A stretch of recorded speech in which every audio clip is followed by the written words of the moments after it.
NATO leaders arrived at a historic summit projecting unity and strength in the face of a new threat. This conflict in Ukraine is not a regional issue. It's a global struggle between democracy and autocracy. NATO is rewriting its own playbook, boosting battle-ready troop numbers across its eastern flank and with plans to vastly increase rapid reaction force numbers from 40,000 to 300,000 troops by 2023. Russia's deadly attack on a shopping mall in southeast Ukraine on Monday foreshadowed this summit. Until recently considered a NATO partner, Russia will, for the first time since the Cold War, officially be redesignated an enemy threat. We meet in the midst of the most serious security crisis we have faced since the Second World War. President Zelensky appealed, as he does relentlessly at international events, for more help. He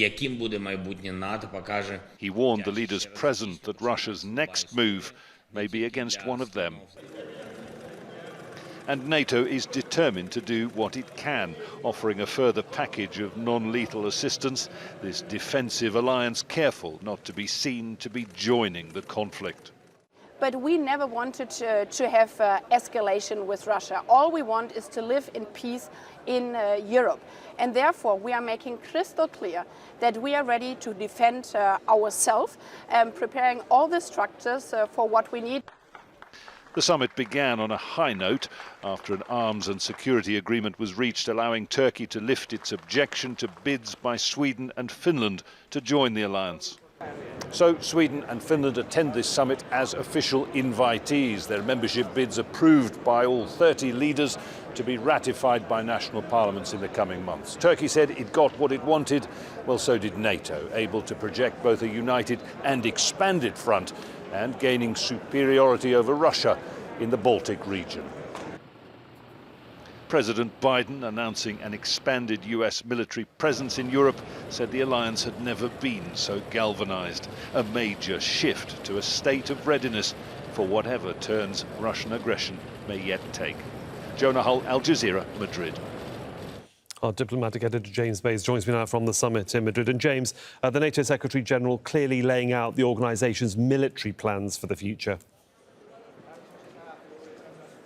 Military plans for the future in the coming months and years and for the next 10 years, because he's also announced something called the strategic concept, which is NATO's strategy plan going forward, designating Russia as their principal threat, but also, interestingly, saying that there are many challenges that NATO potentially faces and NATO nations face from China.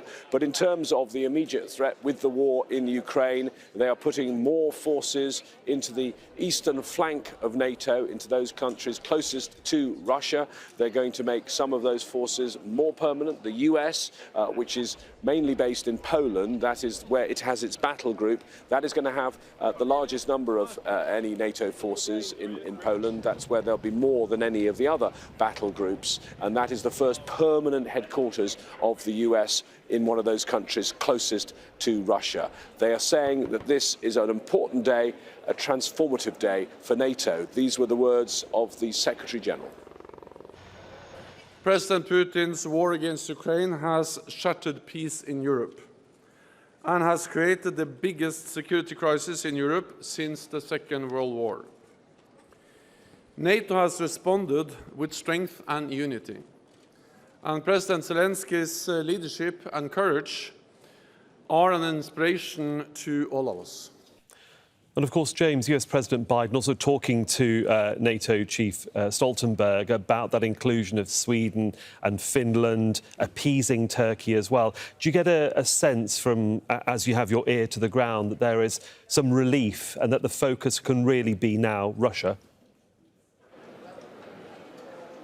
Yes, absolutely. I think there is relief. They were worried that the Turks were going to continue this. It was negotiated just before the start of this summit. They were worried it would drag on through the summit. I think we now have had all the big announcements that they were expecting to have. So in addition to what I told you about that strategic concept, in addition to a reordering of forces, in addition to more forces coming in from the US, you have two new NATO members. Now, they're not NATO members yet, Sweden and Finland. They're invitee nations. They've formally been invited, though, in the last few hours. And then there's a process of what's known as ratification. They go around all of the NATO countries, and each country has to formally ratify the 2 new members. In most countries, that involves their national parliaments. So 30 countries to ratify, and when that's done, NATO is no longer 30 countries, it's 32 countries. The 2 new members then are going to be members that have pretty sophisticated military, pretty strong military, members that have worked with NATO many times in the past. They are NATO's closest partners. In fact, they've been on NATO missions in the Balkans and in Afghanistan in the past. James Bayes there, our diplomatic editor in Madrid. Thanks, James.